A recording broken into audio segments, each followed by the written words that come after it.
Hello guys, today we are going to see the LeetCode question. Find the index of the first occurrence in a string. Given two strings needle and haystack, return the index of the first occurrence of needle in haystack or -1 if needle is not a part of haystack. So haystack is a string. Here it is sad, but sad is one string that is haystack, and needle is sad. So we have to find the first occurrence or the first index of the character which is a part of this sad. So here sad is found in the first part only, so we have to return 0. So for this, first we have to compare, we have to take check for sad, and if it is not found, suppose first part would be something different in this example. So if here we take LeetCode, so up to this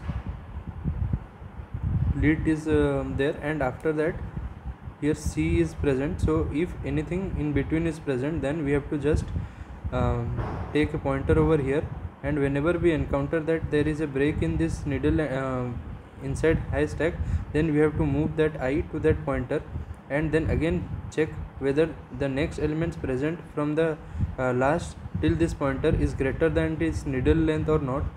If it is greater, then we have to again check, and if it is not greater, we have to finally return -1, and only we have to return -1 only if in previously it is not found. Let us see the code of the question.